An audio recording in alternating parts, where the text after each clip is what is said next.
news, profanity. Okay, I'd like to call this meeting to order, please. If everyone would, we'd start by doing pledge of allegiance. Mr. Wilkerson, won't you lead us to that?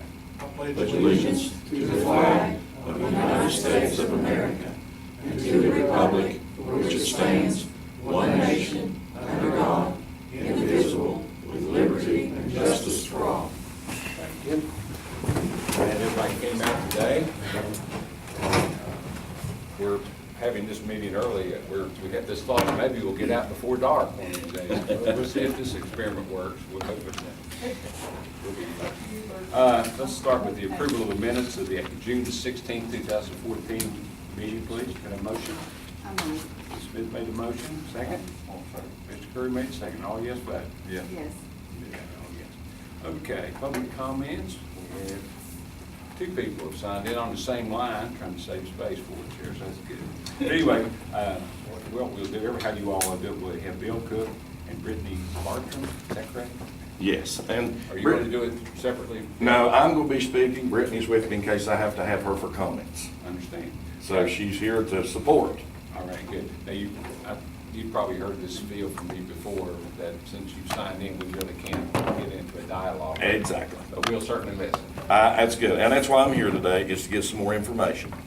I would just like to say thank you for allowing me to speak too. And I am Bill Cook from Southern West Virginia Community and Technical College. I am the director of the Boone-Lincoln campus, and I'm here to give you some information about the future of what Southern wants to do here in Lincoln County. For the past 6 or 7 years, Southern has allowed the Lincoln County school system to use some of our classrooms for classroom activities for the high school.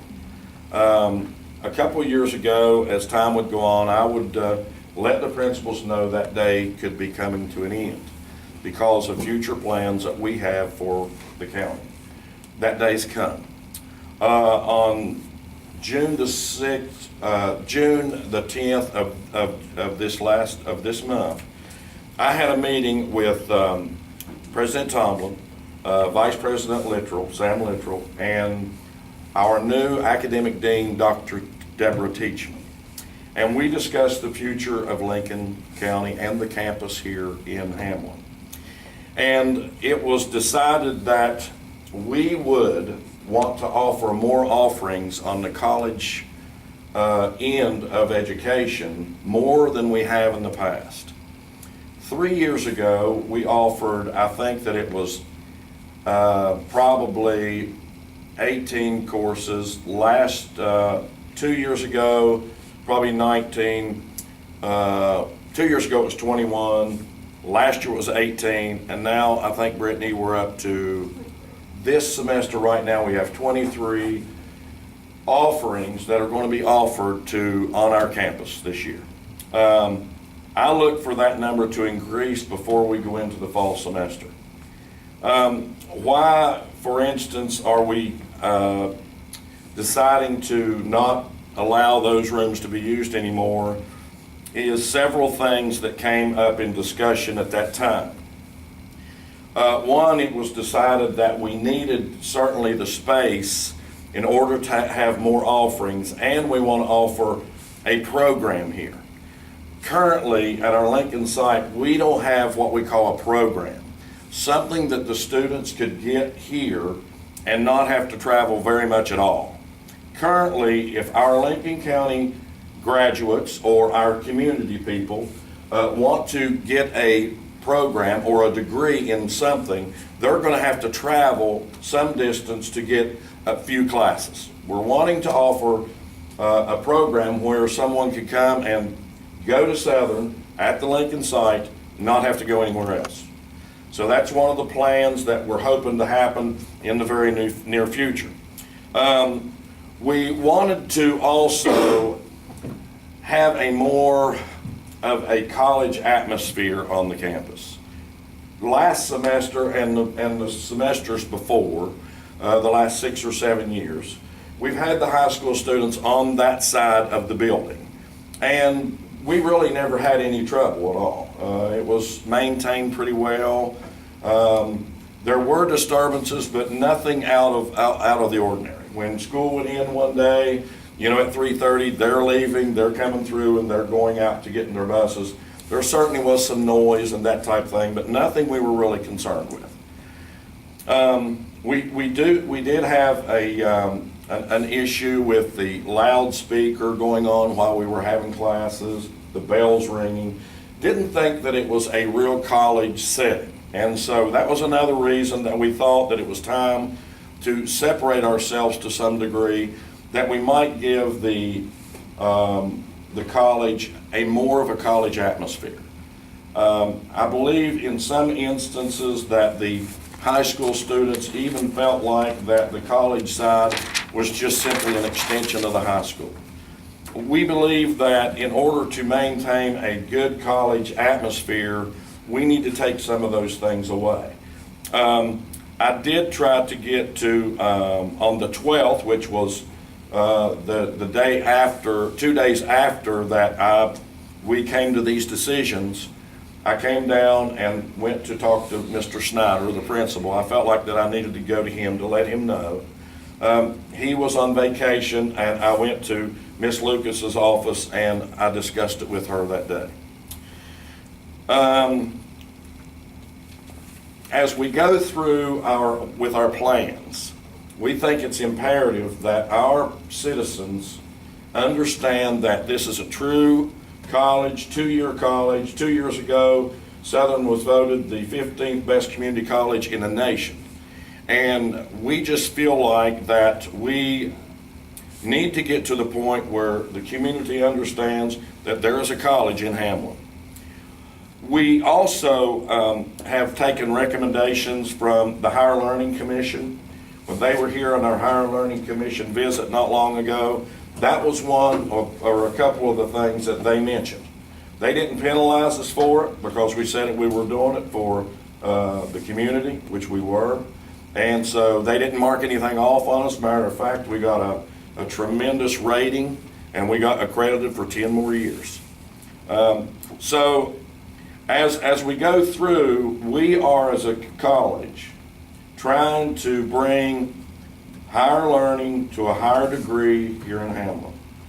We have just recently, as I said, we have hired a new academic dean, Dr. Teachman, who is very highly qualified in the type of work that she's doing. And we have also just recently filled a new position called the academic department head. We've never had that since I've been at Southern. The academic head will be on the Boone Lincoln campus. That individual, we're going to put one on all 4 campuses. And what that person will do is they will come and they will structure academics in a better way. They'll be more professional about it.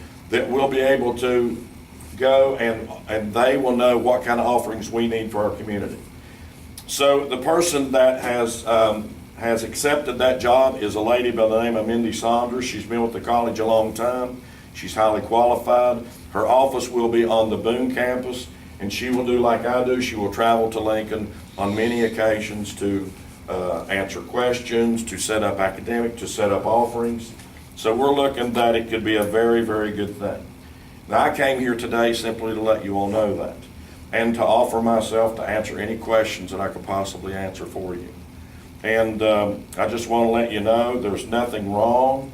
Nothing has been wrong. Mr. Snyder has been a great principal, as the other principals that I've had since we've been there. But it is time that we move forward into the future and do a better job than we've done in Lincoln County. That's my job. And I feel like the 4 years I've been here that we've made some progress, but I believe that we need to make more progress. So with that said, I'm certainly willing to answer any questions that I possibly can. Now, that's what I said earlier, we're not really allowed. Okay, that's to fine. discuss And I would be happy to come back any time that you'd want me to come back to answer those questions at any time. Because we really, I just wanted to make sure that I, let you know these things, that's what's going on. And again, I just appreciate your time. We appreciate you too, Bill. What we'll do, if we do have concerns or issues, we'll share those with Ms. Lucas. Absolutely. And then she may be able to coordinate those with you, or Sure. we might come back and be on our agenda where we can really talk.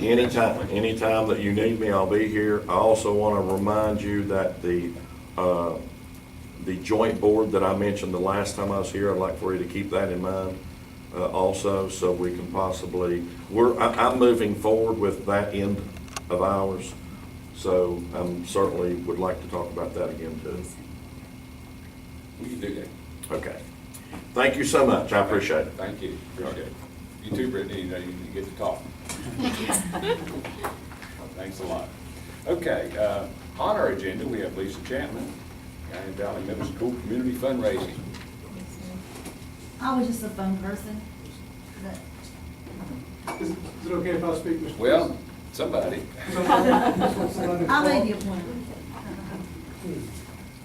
She was the way. Okay, Jennifer, go ahead.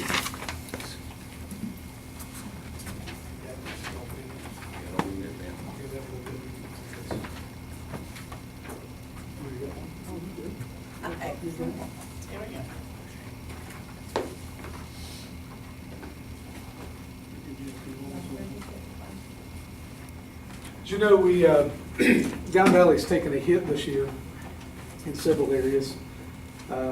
Some beyond the scope of our control, and some things we just couldn't help. And one of the things that my leadership team and I, some of those are vacationing and not able to be with us. Some of the things that we have talked about, we really feel strongly about the position of our parent coordinator, Ms. Sue Burton, is currently in that position, which we're going to talk position as opposed to person. And what we're wanting to do, and this of course is with the board's permission, as you see in this letter, we want to reach out to our business and community partners and ask them to fund a position through our PTA, which is legal. I know that it is done in other schools and in other counties. One, I believe, is Spring Hill Elementary in Cabell County. The PTA funds one of their technology positions there.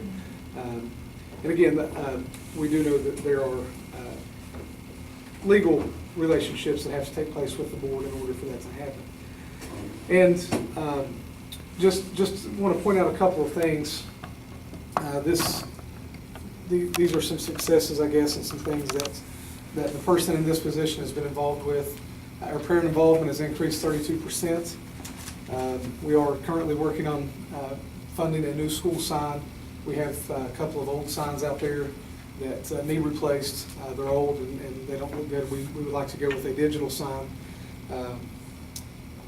Working with the staff to get them involved in things such as McTeacher Night, which has been a good fundraiser for us. It's a good community. We have a lot of fun doing that. They run our book fairs for us, which again, students benefit from that by being able to purchase books at school, as well as the money. We make money from those at school, and we turn around and buy books with that money for student use. So that's a win-win situation. Teacher appreciation awards throughout the school year. This person has worked to recognize teachers and to recognize successes that take place in the school. Sending home parent newsletters, working on fun events for students. A lot of the things that we simply let fall to the wayside if it's left on the shoulders of administrators and teachers, because we have so much to do, as you guys know. And these things are important. They're extremely important. They are almost vital to the success of the school. And you guys know that. You're educators, and you've been in the scene long enough to know that a lot of these things that are taking place, they have to be there. And again, we've lost all Title I funding for next year. With that, we've lost 2 teaching positions plus a parent educator position. We, of course, lost our assistant principal. We lost a special education teaching position. So we've taken a hit, and so we're trying to do whatever we can. We know that just the current economic situation is beyond the scope of our control, but we want to work and do explore whatever avenues that we can explore in order to make Guy Valley as successful as possible.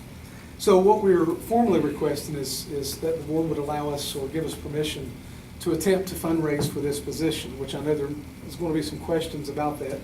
And Mrs. Lucas and I, we tossed a couple of those things around just a little bit ago, and what we may have to do, and some things that we may have to put in place in order for this to happen. So, any questions so far about what I presented? Anybody have anything particular yet? Are you going to continue? Or Well, I was just going to answer questions at this time, or take whatever next steps we need to take. Well, you alluded there, Joan, to the fact that your school would no longer be a Title I school. And just everybody, just to clarify for those who may not know it, that's how these positions are funded. So I think maybe we have another school that, they vary from one year to the next, depending on various factors. But I'm just saying, you obviously understand the reason behind this, correct? Absolutely. You mentioned any legal obstacles here. Well, let's go through. Now, this position do you have a feel for the total amount of this cost of this position? Approximately $7,000. $7,000. $7,000. Okay.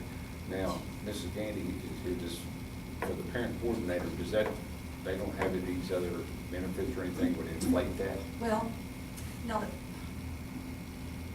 guess there's a couple ways that we can do this. The way that it's stated here,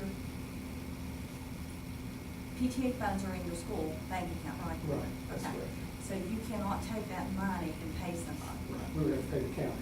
We would have to reimburse. They would the have to county. come through the county Right. as an employee. Right. So if that happens, then you've got all the, Social Security, workers' comp, those would be the two things that have to be paid on it. So you're saying that the Board of Education would have to actually employ and pay this person, whoever it might be.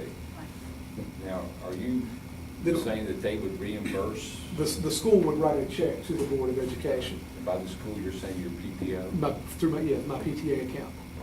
Would have to write a check to the Board of Education. Is there anything that anyone knows that prohibits that? I think when Ms. Gandy and I talked, you had stated one of the things that we would need to make sure that money was there in the very beginning. Okay. Because otherwise, the county then would end up being responsible. If the coffers run dry. Absolutely. I understand. And so that funding would have to occur and be in place before. Because Trish would have to post this job, Right. and just like a regular employee, and it would just be like funding from a grant, only it's funding from the PTA. Be the same process, but post a job. And then the good thing about doing this is that person's covered under workers' comp, they're covered under all of our liability, Right. so there's no issues, or we're not leaving the board exposed for anything. Do we know what, I guess you're looking at just the salary cost was the $7,000? No, I think that includes the benefits. That on there. includes everything, okay. That's Mr. King's, 7540, and that's 20 hours per week. 20 hours a week, 35 weeks, $10 an hour. Is that a comparable time that the? That is exactly what the Title I parent educators are receiving, sir. So it's 7,500, is that what you're saying? 75/40. And Jenna, if you couldn't raise that much money, you could go with less hours, or, on a week, off a week, Right. depending on what your community would want to do.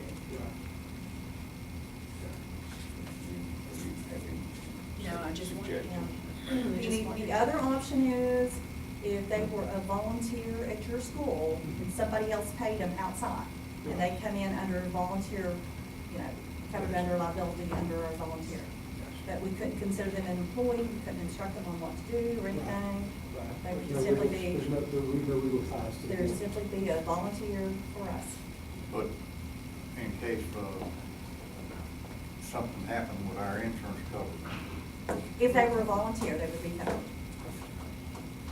But then somebody's got to pick up her, or whoever that would be, pick them up probably under payroll or something on their end, so, that's probably not gonna happen. And put them on their insurance. Yeah. Instead of us putting them on ours.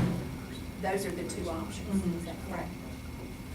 If this job were posted, would it stay just for the school year? Yes. Would be year-to-year, contingent year-to-year It is, funding. these are anyway. All the parent volunteer jobs are year to year. So do you think it'd be, you'd have it separate in springtime, would we have to terminate it if there wasn't Yes. funding coming in? Yes, and yes, and that's one of That's- the that's an things action that you take each we- year. You all take that every year anyway. We would terminate it, but then funding being there, we would repost and rehire. Yes. Yes, and we do that with all the parent volunteers, the coordinators, educators, whatever they're called. Well, I'm asking, I'm gonna go out on a limb, is there any way that the county could, what are the 2 schools that do not have Title I funding now? Is it correct? 3 schools that do not have Title I funding. If other schools wanted to take this same avenue that we're taking, is there any way that the county could maybe supplement $2,000 of that 7? Would that be a possibility? Philosophy there, because other schools got involved. Well, I'm just saying, Elevated look. if there were other schools that wanted, let's say the 3 schools that do not have Title I funds, if they wanted a parent educator position, could the county supplement $2,000 per school? We to can do that? just supplant there if we start.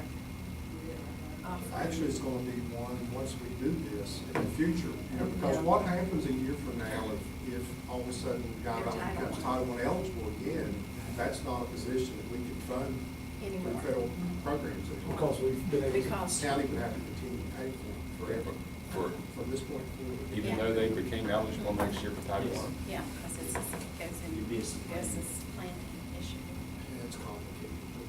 Once it's federal, Even when it though goes into community county, we can't take it back to pay, it federal. would still be counted. And that would be considered supplant.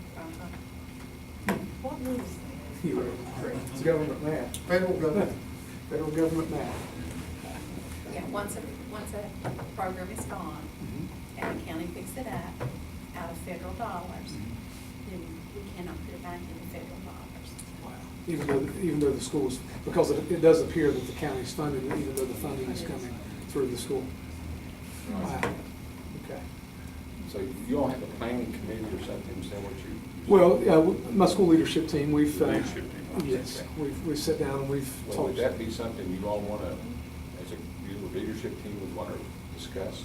Yeah, I think that's something we want to look at. We've explored other options. We've talked to RISA. We've looked at a lot of avenues that we could take, because we really need this position. Oh, I think, it's a good position, and Ms. Burton does a great job, Sure. no matter where she is. Right. But I mean, just the fact that if you were to go and do this, how, if you do become Title I, that won't be in there any longer. And so you're almost looking at annually, each year, you want to say, we have to come up with this money somewhere or other to fund this position. But on the other hand, if they work for another agency and came in as a volunteer, then the county would have nothing to do with it, and then it would not be done as a volunteer. Okay. But as long as we're posting and it's coming through, is that not the way it's done? Okay. Let's think about this some more, because I still hold out hope that sick money may get reshuffled. Okay. I know we've been told that it's over, but I'm not convinced it's.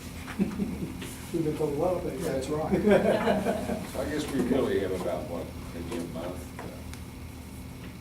for everybody to look at all that. Okay. We'll do that. We'll take it back and we'll look and see.